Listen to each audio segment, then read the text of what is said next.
A starving boy, a lonely rancher, one act of mercy when Samuel Gray fed a Comanche child. He thought he was saving a life. He didn't know he was changing his own forever, or that 100 warriors would come to decide his fate. Samuel Gray found the boy face down in the creek bed, ribs pressing through skin like fence posts through canvas. The child couldn't have been more than 8 years old, lips cracked and bleeding, dark hair matted with dust and dried blood. Samuel dismounted slowly, hands visible and empty, though he doubted the boy had strength left to run.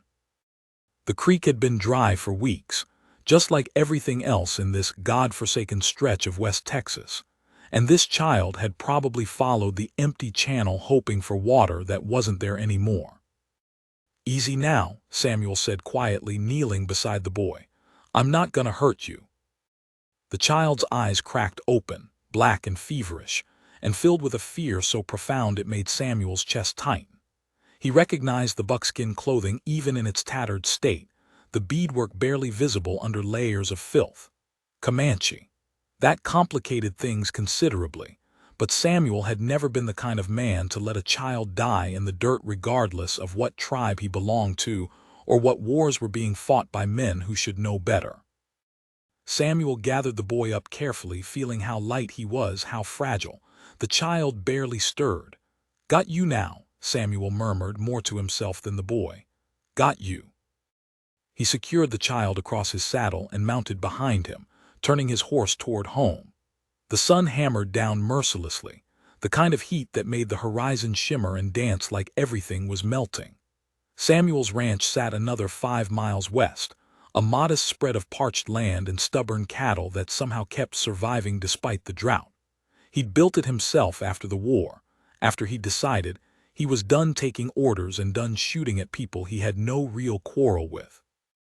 Out here, a man could be alone with his choices and his ghosts, and Samuel had plenty of both. The boy didn't wake during the ride. His breathing stayed shallow and rapid, his skin burning with fever.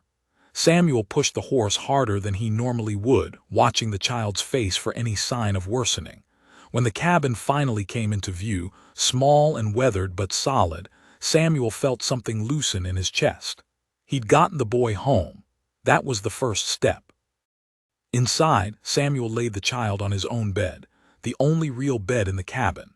He fetched water from the well, cool and precious, and brought it back along with clean cloth. The boy's eyes fluttered open when Samuel pressed the wet cloth to his lips, and for a moment those dark eyes fixed on Samuel with an intensity that seemed too old for such a young face. Then the boy drank, desperate and gasping, and Samuel had to pull the water away to keep him from making himself sick. "Slow," Samuel said gently.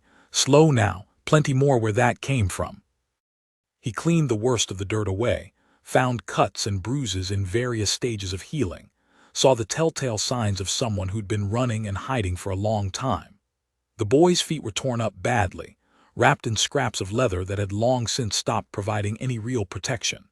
Samuel worked carefully, applying salve to the wounds, wrapping them in clean bandages. The child watched him throughout with those unsettling eyes, never making a sound even when Samuel knew it had to hurt. When Samuel finally stepped back, the boy was clean, bandaged, and wrapped in a spare blanket. He looked impossibly small in Samuel's bed, like a baby bird fallen from a nest too high to ever reach again. Samuel pulled up a chair and sat down heavily, suddenly exhausted by the weight of what he'd done and what it might mean. "Don't suppose you speak English," Samuel said quietly. The boy stared at him silently. "Didn't think so. Well, you're safe here for now. Nobody's gonna hurt you, you understand. You just rest." Whether the boy understood or not, his eyes finally closed, and his breathing evened out into something that resembled actual sleep rather than unconsciousness. Samuel watched him for a long moment, then rose and walked to the window. The sun was setting now, painting the desert in shades of orange and red that looked like the world was on fire.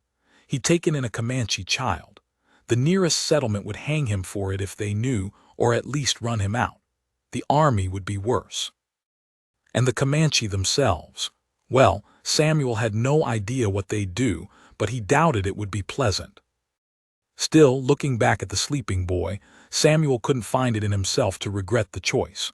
A child was a child, and leaving him to die wasn't something Samuel's conscience could bear. He'd killed enough during the war to last a lifetime. Maybe this was a way to balance the scales, even just a little. He prepared a simple stew as darkness fell, using the last of his dried beef and some withered vegetables from the garden. The smell filled the cabin, rich and savory, and the boy's nose twitched in his sleep. Samuel smiled slightly. Good. The child needed food almost as much as he'd needed water. When the stew was ready, Samuel filled a bowl and brought it to the bedside, settling back into his chair to wait. The boy woke an hour later, eyes opening suddenly and fully alert despite his weakened state. His gaze darted around the cabin, taking in the rough furniture, the rifle above the door, the single window now dark with night. Then he looked at Samuel, and something complicated passed across his young face: confusion, fear, suspicion, but also a desperate, painful hope. "You hungry?" Samuel asked, holding up the bowl. "Food, it's good, promise." The boy stared at the bowl like it might be a trap, but his body betrayed him. His stomach made a sound like tearing canvas, loud in the quiet cabin, and his hands trembled as he reached out. Samuel handed over the bowl and spoon, and the boy ate like someone who'd forgotten what food was, shoveling it in so fast Samuel worried again about him getting sick. "Slow down there, son. It's not going anywhere." The boy didn't slow down until the bowl was empty, and then he looked at Samuel with something that might have been gratitude or might have been just exhaustion. He handed the bowl back carefully, as if it were precious, and Samuel found himself smiling. "More?" Samuel asked, miming eating. The boy nodded once, sharp and certain. Samuel laughed quietly and went to refill the bowl. They went through this routine twice more before the boy finally seemed satisfied, his small belly rounded out for probably the first time in weeks. Samuel took the bowl away and brought back more water, which the boy drank more slowly this time, learning. When he was done, he pulled the blanket tighter around himself and looked at Samuel with those old eyes. "You got a name?" Samuel asked, knowing he wouldn't get an answer but asking anyway. "I'm Samuel Gray." The boy just watched him. Samuel nodded as if he'd expected this and settled back in his chair. "Well, you're welcome to stay until you're strong enough to travel. After that, I reckon you'll want to find your people. I understand that, but for now you rest. You're safe here." He wasn't sure if that was true, but it felt important to say it anyway. The boy's eyes closed again, and this time when sleep took him, it looked peaceful. Samuel sat in his chair and watched over him, listening to the night sounds outside, the wind moving through the scrub grass, a coyote calling somewhere distant, the creak and settle of the cabin itself. He must have dozed off eventually, because he woke with a start to find dawn light creeping through the window and the boy sitting up in bed, watching him with an unreadable expression. Samuel rubbed his face and stood, joints protesting after a night in the chair. "Morning," he said, his voice rough. "How you feeling?" The boy didn't answer, but he looked stronger already, some color back in his face. He watched as Samuel moved around the cabin, stoking the fire in the small stove, preparing breakfast. Samuel made cornmeal mush and fried up some eggs from his chickens, dividing everything carefully between 2 plates.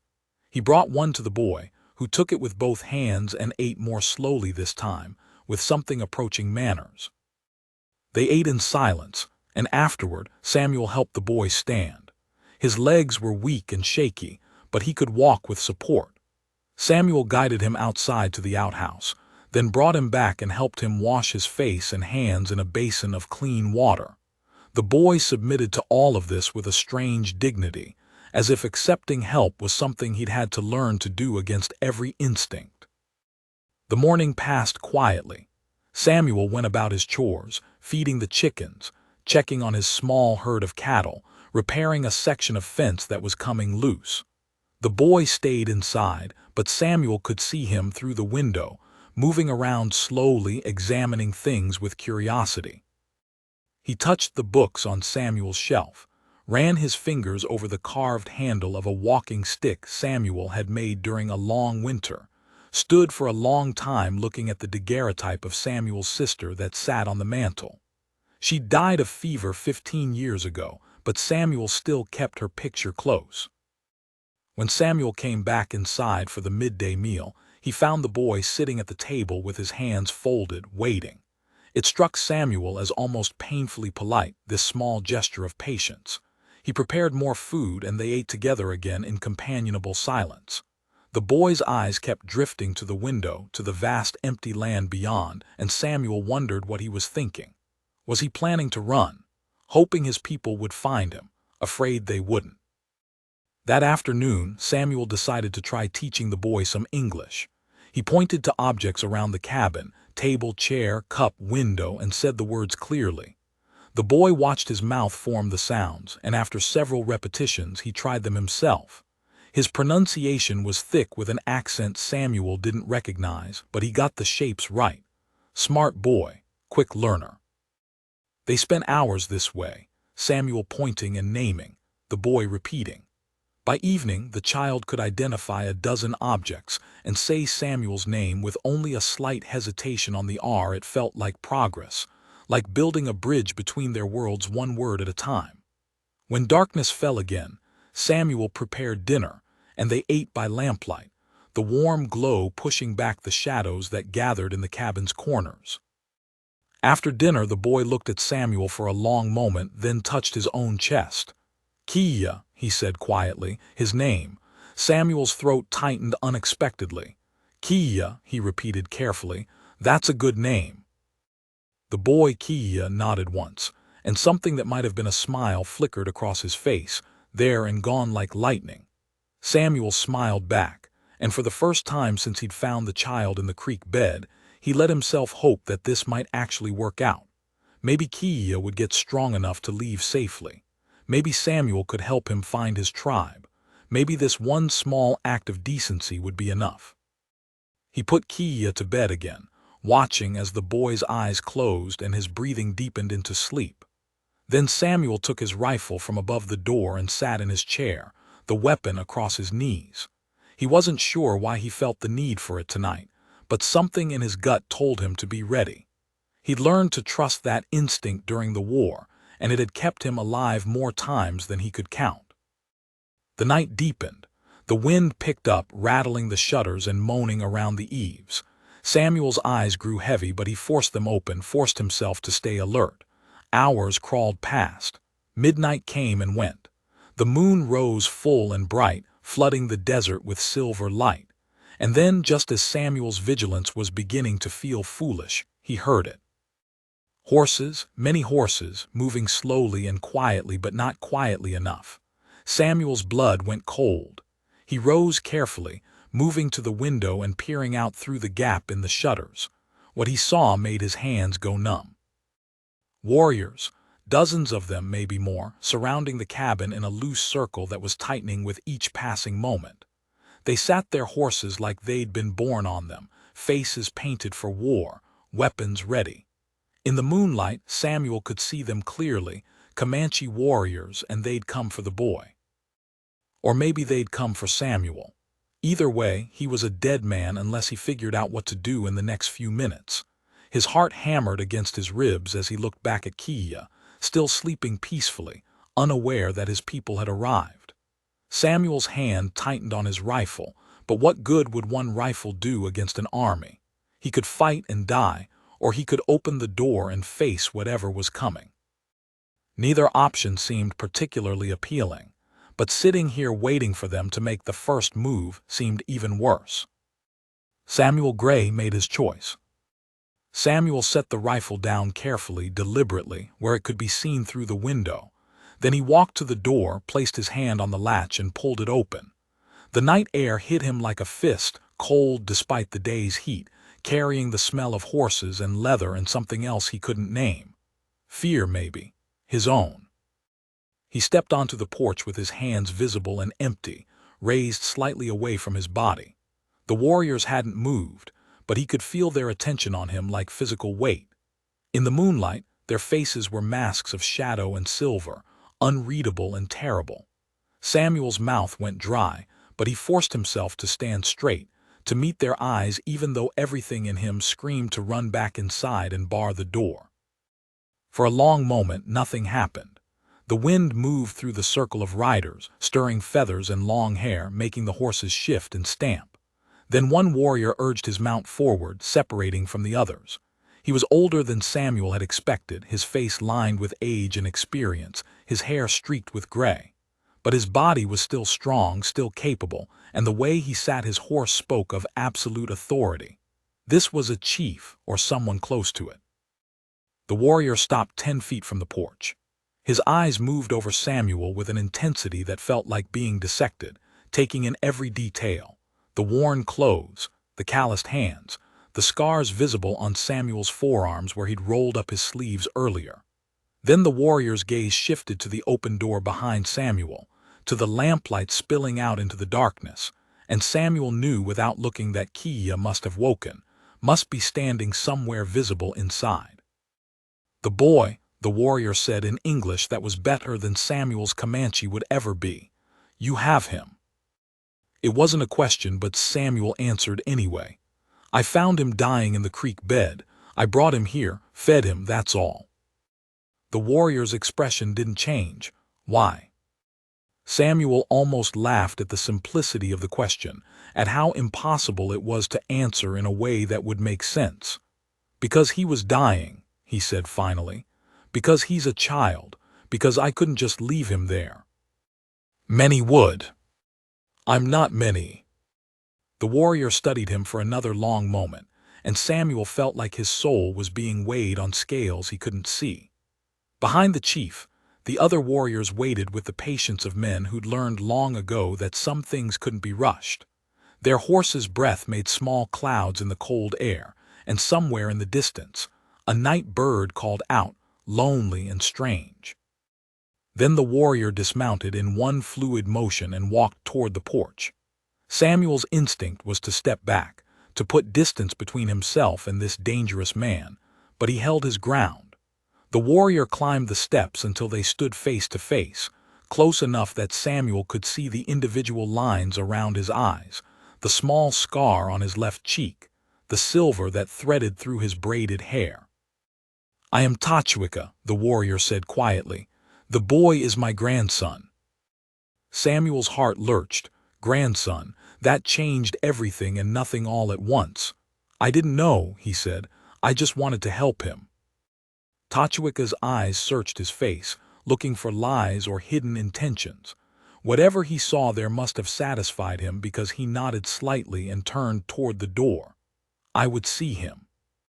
Samuel stepped aside, and Tachwicka entered the cabin. Samuel followed, feeling like he was walking into a dream or maybe a nightmare. Inside, Kiya stood beside the bed, wrapped in the blanket, his eyes huge and shining with tears he was clearly fighting not to shed. When he saw Tachwicka, something broke in his careful composure. He didn't run to his grandfather, but his whole body trembled, and a sound escaped his throat that was part sob and part relief, so profound it hurt to hear. Tachwicka crossed the room and knelt before the boy, gathering him into his arms. Kiya buried his face in his grandfather's shoulder, and the old warrior's eyes closed as he held the child, one hand cradling the back of Kiya's head. They spoke in Comanche, words Samuel couldn't understand but whose meaning was clear enough, questions and reassurances, grief and joy tangled together. Samuel looked away, feeling like he was intruding on something sacred and private. When they finally separated, Tachwicka stood and turned back to Samuel. His expression had shifted, some of the hardness gone, replaced by something Samuel couldn't quite identify. Respect, maybe, or at least recognition that Samuel had done something worthy. "You fed him," Tachwicka said, "gave him your bed, tended his wounds." Samuel nodded, seemed like the right thing to do. "His parents were killed by soldiers 3 weeks ago. He ran. We searched, but the land is wide and a child alone." Tachwicka's jaw tightened. "We thought him lost." The words hit Samuel like stones. 3 weeks. This child had survived alone in the desert for 3 weeks, fleeing from the men who'd murdered his parents. The strength that must have taken, the terror, the loneliness. Samuel couldn't begin to imagine it. He looked at Kia, who stood quietly now, one hand still gripping his grandfather's clothing as if afraid to let go. "I'm sorry," Samuel said, knowing the words were inadequate. "About his parents, about all of it." Tachwika nodded slowly. "Your people make much sorrow." Samuel couldn't argue with that. He'd seen enough during the war and after to know the truth of it. "Some of us do," he said quietly. "Some of us try not to." "Yes." Tachwika glanced around the cabin again, taking in the simple furnishings, the books, the photograph on the mantel. "You live alone." "I do." "Why?" Samuel hesitated, unsure how honest to be. But something about this moment, about standing in his cabin with a Comanche chief and a child they'd both tried to save, made lies feel impossible. "The war took a lot from me," he said finally. "Took pieces I couldn't get back. After, I just wanted to be somewhere quiet. Somewhere I could hear myself think without all the noise and blood and orders. Found this land, built this place. It's not much, but it's mine." Tachwika regarded him thoughtfully. "You were a soldier." "I was." "You killed my people." The statement hung in the air like smoke. Samuel met the chief's eyes and didn't look away. "I don't know," he said honestly. "Maybe, probably, I killed a lot of people during the war. Most of them I never saw clearly, never knew their names or their tribes or if they had children waiting for them at home. I just followed orders and tried to stay alive." He paused, weighing his next words carefully. "I'm not proud of it, can't change it either, but I'm done with killing. Done with taking orders from men who send other men to die for causes that don't make sense when you're bleeding in the dirt. That's why I'm here. That's why I live alone." The silence that followed felt immense. Tachwika's expression remained unreadable, but something flickered in his eyes, understanding, maybe, or at least recognition of a truth he couldn't deny. Finally, he spoke again, his voice quieter than before. "You could have killed Kia, taken his scalp for bounty, many would." Samuel felt sick at the thought. "I'm not many," he repeated. "No," Tachwika placed his hand on Kia's shoulder. "You are not." He spoke to the boy in Comanche again, a longer speech this time. Kia listened carefully, his young face serious beyond his years. When Tachwika finished, Kia looked at Samuel and said something in his own language, the words careful and formal. Then he reached out and touched Samuel's hand briefly before stepping back to his grandfather's side. "He thanks you," Tachwika translated. "Says you gave him life when he had none left, says he will remember." Samuel's throat tightened. "Tell him he's welcome. Tell him I hope he grows strong and has a good life." Tachwika translated and Kia nodded solemnly. Then the chief moved toward the door, his grandson at his side. Samuel followed them out onto the porch, where the circle of warriors still waited in the moonlight, silent and patient as statues. Tachwika helped Kia onto his horse, settling the boy in front of him. Then he looked down at Samuel from that height, his face half in shadow and half in silver light. "You have given me back what I thought was lost," Tachwika said. "This is a debt that must be answered." Samuel shook his head. "I don't need payment for doing what was right, just take care of him, that's enough." But Tachwika shook his head firmly. "Among my people, such a debt cannot go unanswered, you will see." Before Samuel could respond, the chief raised one hand, and the warriors began to move, turning their horses and riding back into the darkness from which they'd emerged. Samuel watched them go, the sound of hoofbeats fading gradually until there was nothing left but the wind and the night sounds and his own ragged breathing. He stood on the porch for a long time after they'd disappeared, trying to process what had just happened, trying to understand what Tachwika had meant about debts and answers. Finally, when the cold began to seep into his bones, Samuel went back inside. The cabin felt different now, emptier somehow despite the fact that Kia had only been there 2 days. He looked at the bed where the boy had slept, at the bowl and spoon still sitting on the table, at the spaces where small fingers had touched things with curiosity and wonder. Something had shifted in Samuel's world. Some fundamental change he couldn't quite name but could feel in his chest like a different kind of heartbeat. He picked up his rifle and returned it to its place above the door. Whatever danger he'd feared hadn't materialized, at least not in the way he'd expected. Instead, he'd been given something else: respect, maybe, or understanding. The acknowledgement that despite everything, despite the war and the blood and the long history of violence between their peoples, one man could still choose mercy and have that choice recognized as meaningful. Samuel extinguished the lamp and lay down on his bed, smelling the faint scent of sage and wood smoke that Kiya had left behind. Sleep was a long time coming, and when it finally arrived, his dreams were full of dark eyes and painted faces, and a child's hand reaching out to touch his in silent gratitude. Morning came too bright and too early. Samuel woke with a headache pounding behind his eyes and a sense of unreality about the previous night's events. Had it really happened? Had 100 Comanche warriors really surrounded his cabin? Had he really stood face to face with a chief and lived to see another sunrise? The rational part of his mind insisted it must have been a dream, some fever vision brought on by exhaustion and isolation. But when he looked at the bed, he saw the blanket still rumpled from where Kiya had sat, and the bowl on the table was exactly where the boy had left it after his last meal. Real then, all of it real.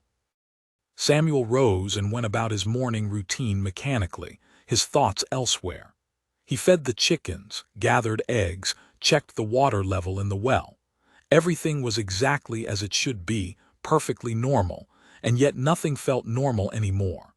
The world had tilted somehow during the night, and Samuel couldn't quite find his balance on this new angle. He was mucking out the small barn when he heard horses again. His heart jumped into his throat, and he grabbed the pitchfork reflexively before forcing himself to calm down. If the Comanche had wanted him dead, he'd be dead already.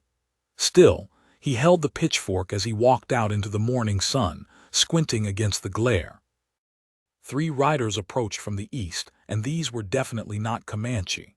White men, judging by their hats and the way they sat their horses, straight-backed and rigid, like they were afraid the animals might decide to think for themselves. As they drew closer, Samuel recognized them with a sinking feeling in his gut. Jack Morrison, the self-appointed leader of the nearest settlement, and 2 of his cronies, Pete and Daniel. Trouble, all 3 of them. The kind who thought being white in a hard land gave them the right to make rules for everyone else. "Morning, Gray," Morrison called out as they reined up in front of the cabin. He was a thick man with a beard that couldn't quite hide the meanness in his face. His eyes swept over the property with the proprietary air of someone who thought everything he could see belonged to him by right. "Morrison," Samuel replied neutrally, "what brings you out this way?" "Heard some interesting news," Morrison said, dismounting heavily. Pete and Daniel followed suit, flanking their leader like trained dogs. "Heard there was some Comanche activity in these parts last night. Whole war party, some folks said. You see anything?" Samuel kept his expression carefully blank. "Who told you that?" "Never mind who told me. Did you see anything or not?" The lie came easily, almost too easily. "Saw some riders in the distance, too far to make out details. Didn't come near the property." Morrison's eyes narrowed. "That's so, because I heard different. Heard they came right up to your door. Heard maybe you had something they wanted." Samuel's grip tightened on the pitchfork.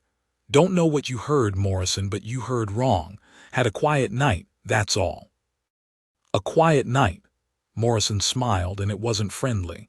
"See, that's funny, Gray, because we tracked those Comanche. Tracked them right to your door. Want to tell me again about your quiet night?" Samuel's mind raced, calculating odds and outcomes. 3 against 1, and Morrison had always been the kind to shoot first and invent justifications later.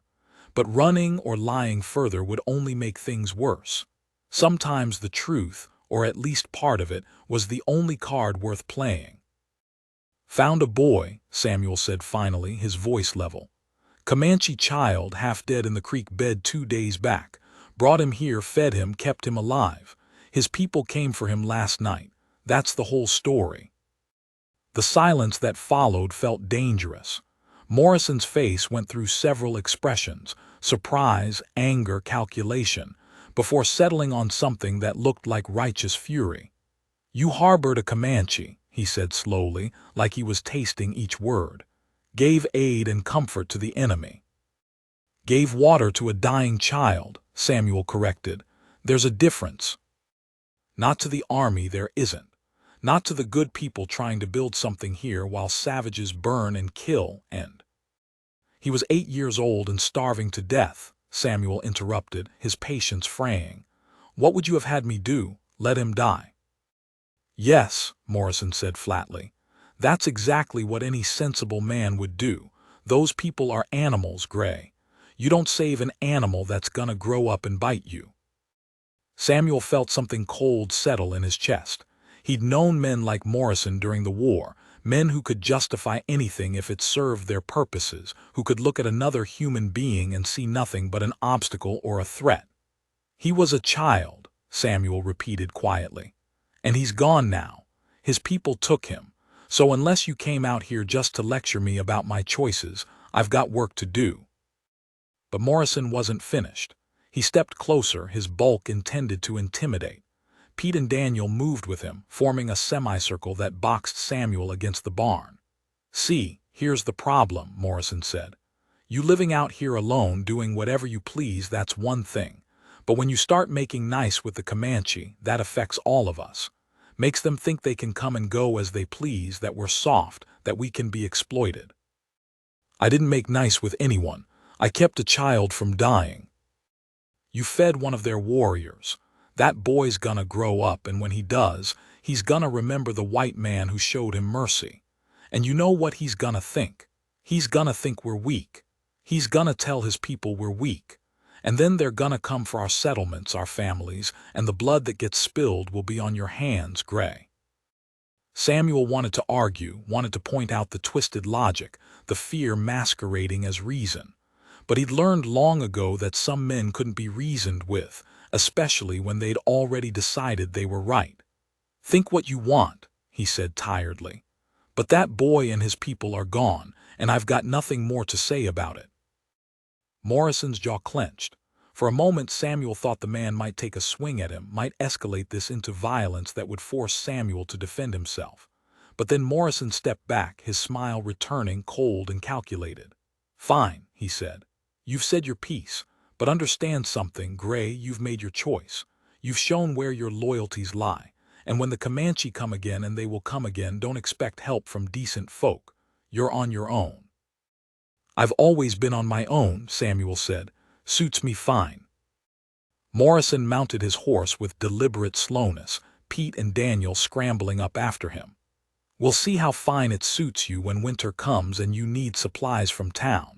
We'll see how fine it is when your well runs dry or your cattle get sick and you need neighbors. You remember this conversation, Gray. You remember what you chose." They rode off without looking back, and Samuel watched them go with a sick feeling in his stomach. He'd made an enemy today, though in truth, Morrison had probably always been an enemy waiting for an excuse.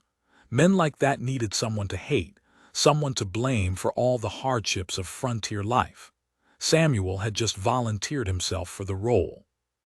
He returned to his work, but his mind kept circling back to Morrison's threats. The settlement wasn't large, maybe 40 families scattered across 20 miles, but it was the only source of certain supplies, the only place to buy ammunition or medicine or the things Samuel couldn't make or grow himself. If Morrison poisoned opinion against him, and Morrison was good at that, Samuel's already hard life would become considerably harder. But what was the alternative? Let Kia die to preserve his standing with people he barely knew and didn't particularly like. The thought made him sick. He'd made the right choice, he was certain of that. He just had to hope the consequences wouldn't be more than he could bear. The day dragged on hot and oppressive.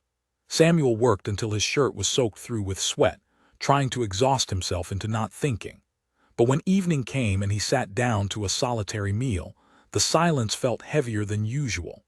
He kept thinking about Kia's small hand touching his, about Tachwika's words regarding debts and answers, about Morrison's ugly certainty that violence was inevitable and mercy was weakness. Samuel was washing his dinner plate when he heard it, a sound so faint he almost missed it, a whisper of movement outside, barely audible over the evening wind. His hand froze on the plate. For a heartbeat he considered that Morrison might have come back with more men, might have decided that threats weren't enough. But then he remembered the way the Comanche had moved the previous night, silent as ghosts until they chose to be heard. He dried his hand slowly and walked to the door, opening it carefully. The sun had set, leaving the sky painted in deep purples and oranges, and in that uncertain light Samuel saw them. Not warriors this time, but women, 3 of them, standing at the edge of his property with the patient stillness of people who'd been waiting to be noticed. They wore traditional dress, their clothing decorated with intricate beadwork that caught the fading light. The eldest stepped forward when Samuel emerged, her weathered face composed and dignified. She spoke in Comanche, her words flowing and musical, and Samuel spread his hands helplessly. "I don't understand," he said. "I'm sorry I don't speak." But the woman was already moving forward, and the 2 younger women followed, carrying bundles in their arms. They approached without fear, without hesitation, and Samuel stepped aside instinctively as they entered his cabin. He followed them inside, bewildered, watching as they unpacked their bundles on his table. Food, they'd brought food. Not just any food, but carefully prepared provisions, dried meat packed with berries and fat, leather pouches filled with ground corn, strips of what looked like pemmican, roots and herbs he didn't recognize. The women worked efficiently, arranging everything with care, occasionally speaking to each other in low voices. The eldest gestured around the cabin, seeming to assess what Samuel had and what he lacked, and then she pointed to his nearly empty shelves and said something that sounded like both a question and a statement. "I don't need," Samuel started, but the woman fixed him with a look that silenced him immediately. She said something else, firmer this time, and pointed at the food, then at Samuel, then touched her heart. The meaning was clear even across the language barrier. This wasn't charity. This was payment. This was debt being honored. One of the younger women approached him with a bundle of soft leather. She unfolded it carefully, revealing a shirt, beautifully made with intricate beadwork across the shoulders and chest. She held it up to Samuel, measuring with her eyes, then nodded with satisfaction and pressed it into his hands. The leather was buttersoft, the craftsmanship extraordinary. Samuel had never owned anything so fine. "I can't accept this," he said, but even as the words left his mouth, he knew they were futile. The women weren't asking his permission. They were fulfilling an obligation that ran deeper than language or culture. Tachwika had said the debt would be answered, and this was the answer. The eldest woman approached him last, carrying something wrapped in cloth. She unwrapped it slowly, reverently, revealing a knife in a beaded sheath. The blade, when she partially drew it to show him, was perfect, sharp as sin and balanced beautifully. She said something that sounded formal, ceremonial, and placed the knife in his hands with both of hers, holding his gaze as she did so. Samuel's throat tightened. He understood enough to know this was significant, that knives among the Comanche weren't just tools but symbols, that to be given one like this meant something profound. "Thank you," he said quietly, inadequately. "Tell Tachwika, tell him thank you." The woman smiled then, just slightly, and patted his arm once. Then she said something else longer, more complicated, and Samuel wished desperately that he could understand. But she seemed to realize this because she moved to the table and used her finger to draw in the dust there, a simple picture of a cabin, a man, and around them a circle. She touched the circle, then touched Samuel's chest, then swept her hand outward as if encompassing something vast. Protection, Samuel realized. She was telling him he was under their protection now.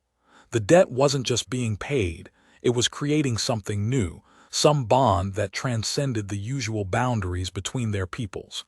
The thought made him dizzy. The women left as quietly as they'd come, disappearing into the gathering darkness. Samuel stood in his doorway and watched until he couldn't see them anymore, then turned back to survey his cabin.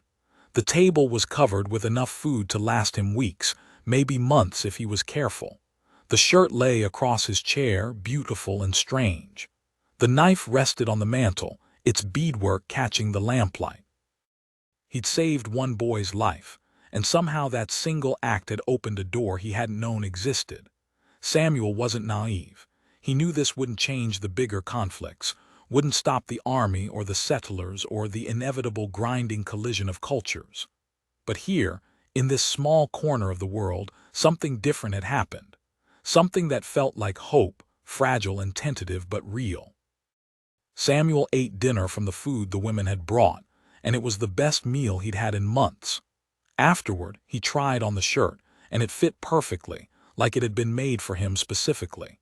He admired the craftsmanship, the way the beads formed patterns that seemed to tell stories he couldn't quite read. Then he carefully folded it and set it aside, not quite ready to wear it regularly but honored to possess it. That night he slept better than he had in weeks, the knife close at hand not out of fear, but out of respect for what it represented. The next morning brought more visitors, but these ones made Samuel's blood run cold. Soldiers, a full platoon of them, led by a captain Samuel didn't recognize. They rode up in formation, precise and intimidating, and the captain dismounted with military efficiency. "Samuel Gray?" the captain asked, though it wasn't really a question. "That's right. Captain William Ashford, United States Army. I need to ask you some questions about Comanche activity in this area." Samuel's heart sank. Morrison had wasted no time involving the army, it seemed. "What kind of questions?" "The kind about harboring enemy combatants," Ashford said coldly.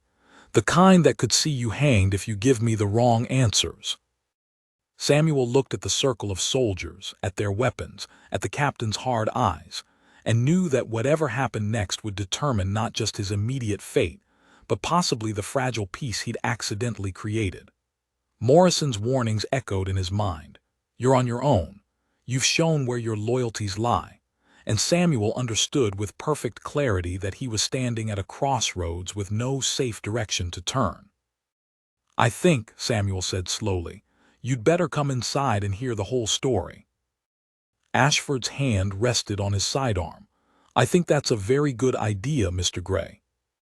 Samuel led Captain Ashford inside while the soldiers remained mounted outside, a wall of blue uniforms and suspicious eyes. The captain's gaze swept the cabin immediately, taking in everything with trained efficiency. The food on the table, the beaded shirt draped over the chair, the knife on the mantel. His expression hardened with each detail, and Samuel knew how it looked. It looked like exactly what Morrison had probably told him, a white man who'd gone native, who'd betrayed his own kind. "Sit," Ashford said, though it was Samuel's cabin. The captain remained standing, positioning himself between Samuel and the door. "Jack Morrison came to the fort yesterday, said you'd been harboring Comanche, that a war party surrounded your property, said you admitted it freely." "I admitted to helping a dying child," Samuel corrected, keeping his voice steady despite the fear crawling up his spine. "There's a difference between that and harboring enemy combatants." "Not in wartime, there isn't." Ashford picked up the beaded shirt, examining it with distaste.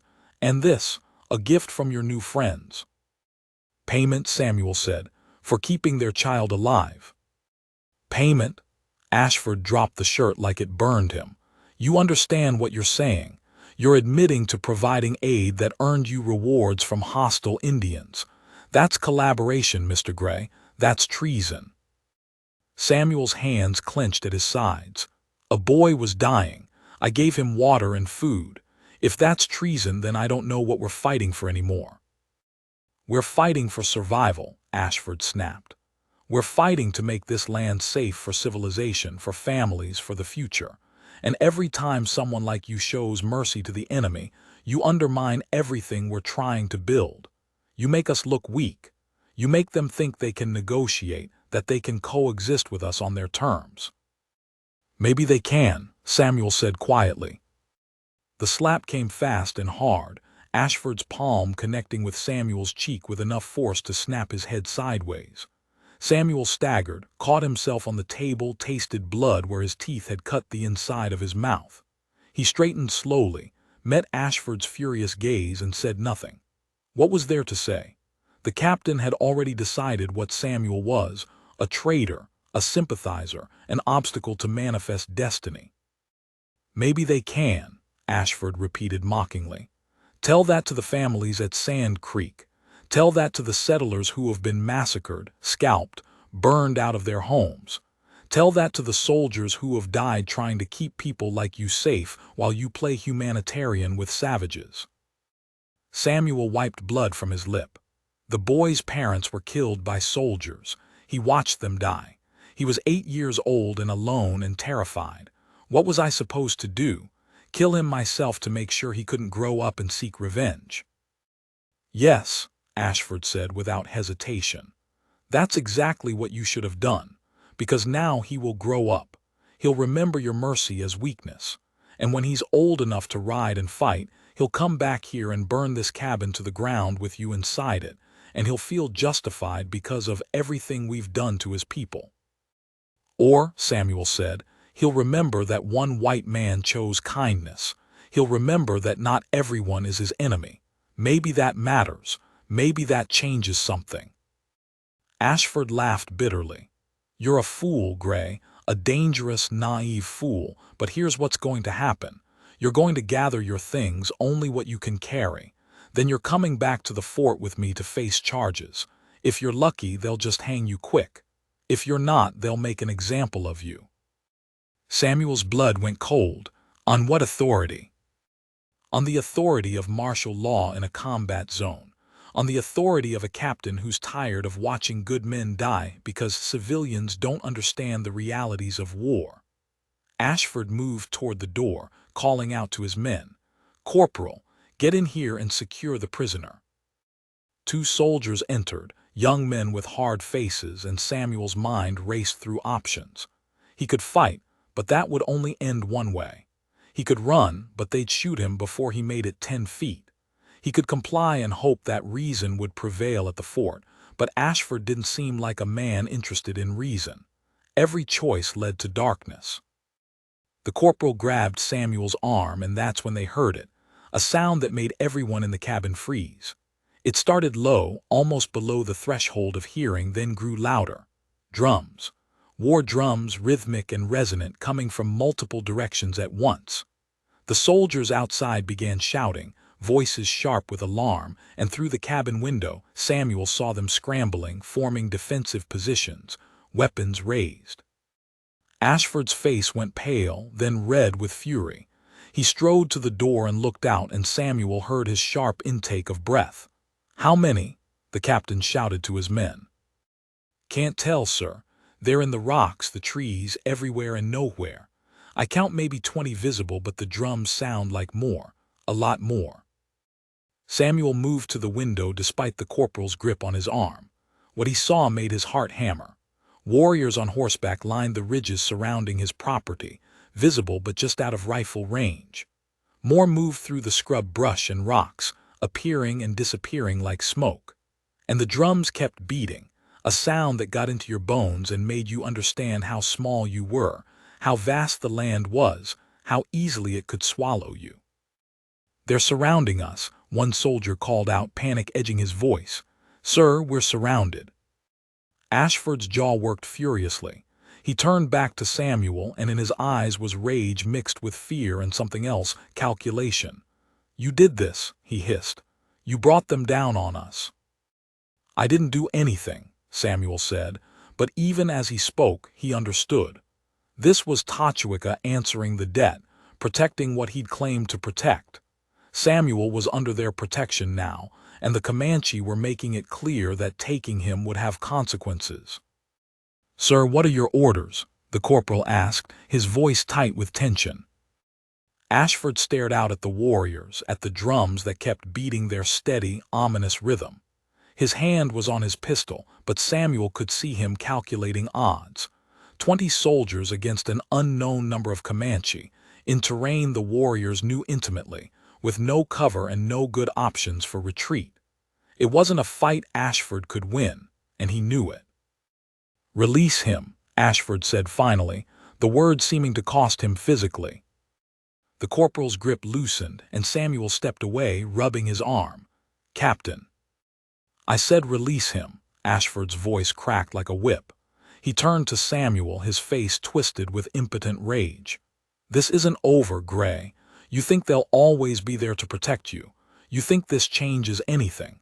We'll be back.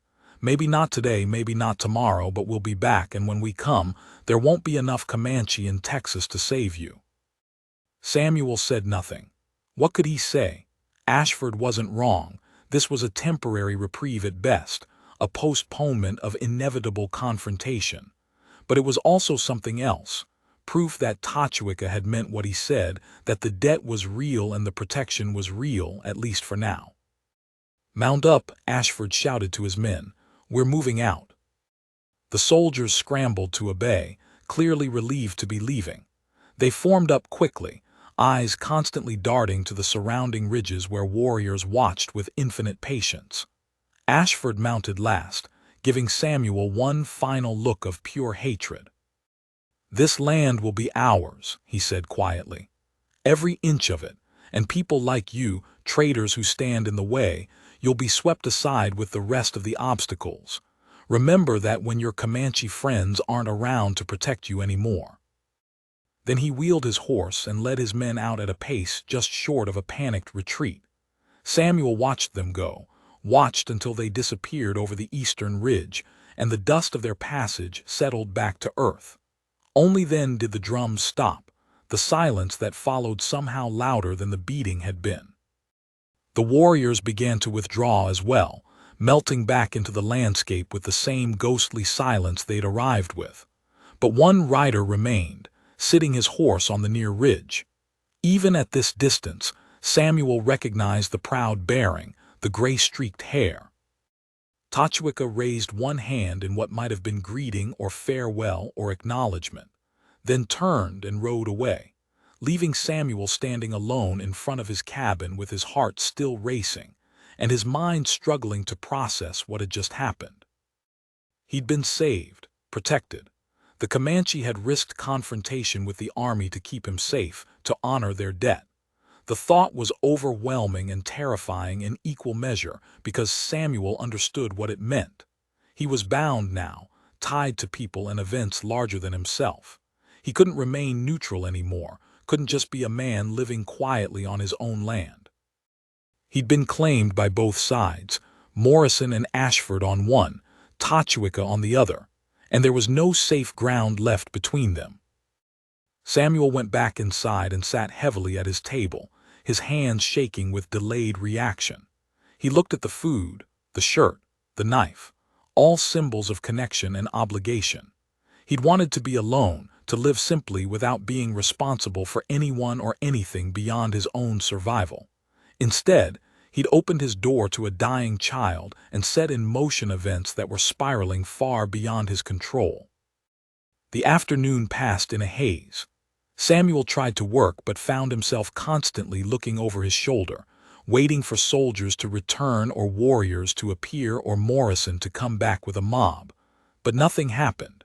The land lay quiet under the harsh sun, and gradually Samuel's nerves settled enough for him to think clearly. He needed to understand what he'd gotten himself into, needed to know what Tachwicka expected, what obligations came with this protection. But more than that, he needed to figure out how to survive in a world that was rapidly dividing into camps that would tolerate no middle ground. The army considered him a traitor. The settlement would shun him or worse. And the Comanche, he didn't know what they considered him, but gratitude and protection came with expectations he couldn't yet see. As evening approached, Samuel made a decision. He couldn't just wait for events to happen to him anymore. He needed to act, to choose his path deliberately instead of stumbling down it blindly. He gathered supplies, filled his canteen, checked his rifle.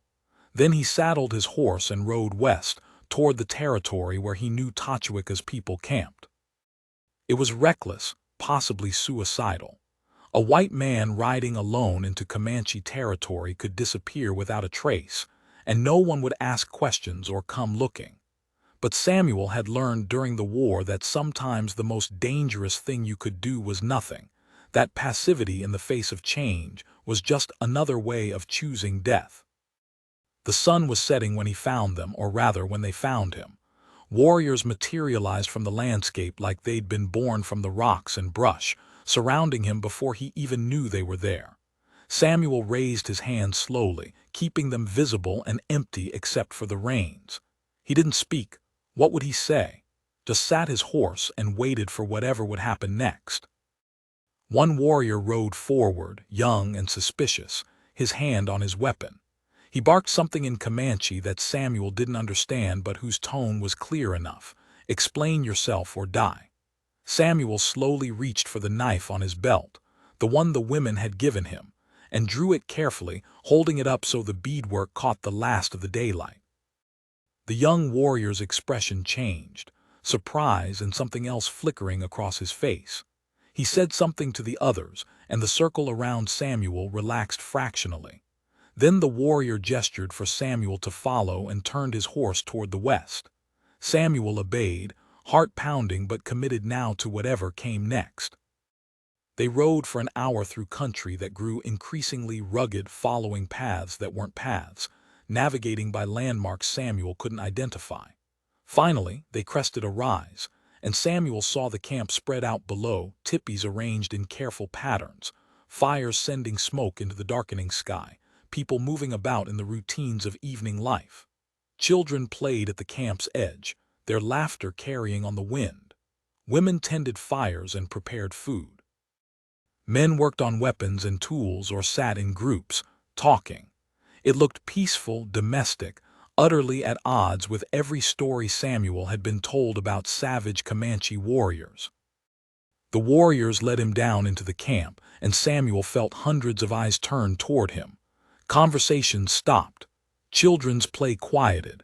He was a white man in the heart of a Comanche camp, possibly the first to come here voluntarily and live to tell about it. The weight of that realization pressed down on him like a physical thing.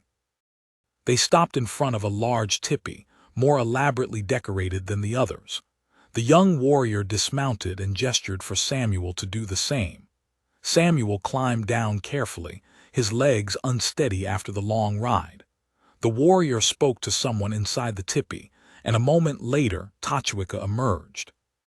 The chief looked unsurprised to see him, which made Samuel suspect he'd been expected, or at least that his arrival had been reported well before he reached the camp. Tachwicka studied him for a long moment, then spoke in his careful English. "You are either very brave or very foolish to come here, Samuel Gray." Samuel met his eyes. "I needed to understand what happens now, what you expect of me, what this protection means." Tachwicka's expression softened slightly, something that might have been approval. "Come," he said simply, "we will talk, and you will eat. You look like a man who has forgotten how to do both properly." He turned and entered the teepee, and after only a moment's hesitation, Samuel followed him into the unknown. Inside the teepee, the air was warm and smelled of sage and leather and wood smoke. The space was larger than Samuel had expected, organized with careful precision. Weapons hung along one side, a bed of furs and blankets occupied another, and in the center, a small fire burned in a ring of stones, its smoke rising through the opening at the top. Tachwicka settled himself near the fire and gestured for Samuel to sit across from him. An older woman entered carrying food, roasted meat, some kind of flatbread, dried berries mixed with fat. She set it between them without speaking, though her eyes lingered on Samuel with open curiosity. Tachwicka spoke to her in Comanche, and she nodded once before leaving. The chief pushed the food towards Samuel. "Eat first, then we talk." Samuel's stomach reminded him he hadn't eaten since morning, and the smell of the roasted meat made his mouth water despite his nerves. He ate slowly, aware of Tachwicka watching him, aware of the sounds of the camp outside filtering through the teepee walls. Children laughing, women singing softly, the normal sounds of people living their lives, so at odds with everything Samuel had been taught to expect. When the immediate edge of hunger was blunted, Samuel set down the meat and met Tachwika's gaze across the fire. "Thank you, for today, for keeping the soldiers from taking me." "You saved my grandson," Tachwika said simply. "This is what honor demands, but you did not ride here to thank me. You came because you are afraid." Samuel couldn't deny it. "The army will come back. Morrison and the settlers will make sure of it. And I don't understand what I've become to your people, what obligations I've taken on. I thought I was just helping a child. I didn't know I was stepping into something larger." Tachwika nodded slowly, firelight playing across the lines of his face. "You stepped into the space between worlds, Samuel Gray. This is a dangerous place to stand. Both sides will pull at you. Both will demand you choose." "I chose when I opened my door to Kia." "Yes, but choosing once is not the same as understanding what you have chosen."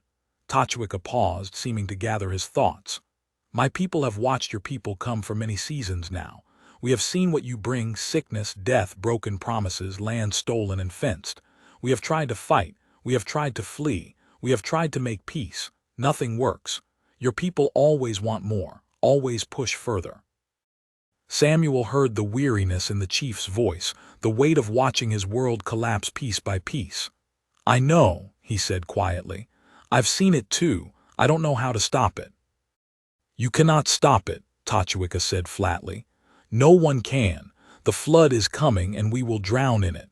But perhaps some things can be saved from the water. Perhaps some understanding can survive for those who come after." "Is that what this is, understanding?" "It is a beginning." Tachwika leaned forward, his expression intense. "When you saved Kia, you did not see Comanche or enemy. You saw a child in need. This is rare among your people. Most see only what they fear or what they hate. But you saw a human being and you acted with honor. This matters to my people. It matters more than you know." Samuel felt the weight of those words settle over him. "What do you want from me?" "I want nothing, but I offer something. My protection, yes, but also knowledge. Friendship, if you will accept it. A bridge between our peoples, even if that bridge leads nowhere in the end. Even if the flood washes it away, at least it will have existed. At least some will remember that it was possible." The fire crackled between them, sending sparks dancing upward. Samuel thought about Morrison's face twisted with disgust, about Ashford's threats, about the careful distance he'd maintained from everyone since the war ended. He'd wanted to be alone, but loneliness and isolation weren't the same thing. One was chosen peace. The other was just slow dying. "I don't speak your language," Samuel said. "I don't know your customs. I'll make mistakes." "Yes," Tachwika agreed with something that might have been amusement. "Many mistakes, but you will learn if you wish to, and we will be patient because patience is something my people understand well. We have had to learn it while watching everything we know disappear." A sound at the tipi entrance made them both turn. The flap opened, and Kia entered, his small face lighting up when he saw Samuel. The boy ran to him without hesitation, and Samuel found himself gathering the child into his arms, feeling how much stronger he already seemed compared to the half-dead waif from the creek bed. Kia chattered something in Comanche, excited and rapid, and Samuel looked helplessly at Tachwika. "He says you are here," the chief translated with dry humor. "He says you have come to his home as he came to yours. He asks if you are hungry, if you need water, if you are well." Tachwika's expression softened as he watched his grandson. "He has spoken of little else since returning. You are a story he tells over and over, the tall man with kind hands who gave him life when death was certain." Samuel's throat tightened. He looked down at Kia, at those bright eyes that had been so dull and feverish just days ago, and felt something shift in his chest. This child had been a choice, a single decision to open a door, but choices had consequences that rippled outward in ways impossible to predict. Kia had changed Samuel's life completely, had pulled him out of his isolation and forced him into connection whether he was ready for it or not. "Tell him I'm glad he's well," Samuel said. "Tell him I'm happy to see him strong again." Tachwicca translated, and Kiya beamed, then grabbed Samuel's hand and began tugging him toward the entrance, speaking rapidly. The chief laughed, a sound Samuel hadn't heard from him before. "He wants to show you the camp, show you his horse, his friends, everything. He is very proud that you are here." Samuel allowed himself to be pulled to his feet, and Tachwicca followed them out into the evening. The camp had fully settled into night now, fires burning bright against the darkness, stars beginning to emerge overhead in vast profusion. Kiya led Samuel through the camp with the confidence of someone on familiar ground, pointing at tipis and people and horses, chattering constantly in words Samuel couldn't understand but whose enthusiasm needed no translation. People watched them pass with expressions ranging from curiosity to suspicion to cautious welcome. Some nodded at Samuel, others turned away or spat after he passed. Samuel understood the division. He represented everything that was destroying their world, even if he'd saved one child. Trust wouldn't come easily, and maybe it shouldn't. Maybe it was enough that Tachwicca had offered this bridge, even if many chose not to cross it. Kiya brought him to a small corral where several horses grazed peacefully. The boy pointed at a young pinto, clearly proud and mimed riding. Samuel smiled and nodded his appreciation, and Kiya's grin widened. Then the boy led him to where other children played a game with sticks and a ball, and before Samuel quite knew what was happening, he was being incorporated into the game, children shouting instructions he couldn't understand, laughing when he inevitably did the wrong thing. It was chaotic and strange and utterly human. These were just children playing, no different from children anywhere, and Samuel found himself laughing too, caught up in their energy despite everything. When the game finally broke up and the children scattered to their families for the night, Samuel felt more at ease than he had since this whole situation began. Kiya took his hand again and led him back to Tachwicca's tipi, where the chief waited with the same patient expression he seemed to wear like a second skin. The boy said something to his grandfather, received a response, then hugged Samuel tightly before running off into the darkness toward another, smaller tipi nearby. "His aunt's lodge," Tachwicca explained. "She cares for him now that his parents are gone, a good woman, strong." They stood together in the firelight, watching the camp settle into sleep. Gradually, conversations quieted, children's voices faded, and the night sounds of the land reasserted themselves, coyotes calling in the distance, wind moving through grass, the soft sounds of horses in their corral.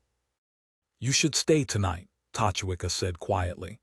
"Riding back in darkness is foolish, and my people need to see you here, need to understand that you are under my protection. Tomorrow you can return to your home." Samuel nodded, grateful and apprehensive in equal measure. "Where should I?" "You will sleep in my lodge. I have furs enough for two, and there are things we should discuss before you leave." They returned inside, and Tachwicca arranged sleeping furs for Samuel on the opposite side of the fire. The chief banked the flames, and in the dimmer light, they settled in for what remained of the night. But neither seemed ready for sleep yet. "Tell me about the war," Tachwicca said into the darkness. "The one your people fought among themselves. Kiya said you spoke of it once, but I would hear it from you." Samuel was quiet for a long moment, old memories stirring like disturbed sediment. "It was brother against brother," he said finally. "Men who shared a language, a history, a country, killing each other over ideas that seemed important enough to die for at the time. I was young when it started. Thought I understood what I was fighting for. By the end, I wasn't sure I understood anything except that killing was easier than living with what you'd done." "This is why you came here, to the emptiness." "Yes, I thought if I could just be alone, if I didn't have to look at other people or be responsible for them or explain myself, maybe I could forget. Maybe I could become someone new." Samuel laughed bitterly. "Didn't work out that way." "No," Tachwicca agreed. The past does not release us so easily. We carry it always like stones in our hearts. But sometimes we find ways to balance the weight. Sometimes we find something worth carrying beside the stones: hope, purpose, connection. These things do not erase the past, but they make it possible to walk forward despite it. Samuel thought about Kia's small hand in his, about the children laughing during their game, about the food shared, and the bridge offered. Maybe Tachwicca was right. Maybe redemption wasn't about forgetting or erasing, but about building something new alongside the scars. "The soldiers will come back," Samuel said. "Maybe not tomorrow, but soon. And when they do, I can't ask you to protect me again. It puts your people at risk." "You do not ask, I choose. There is a difference,"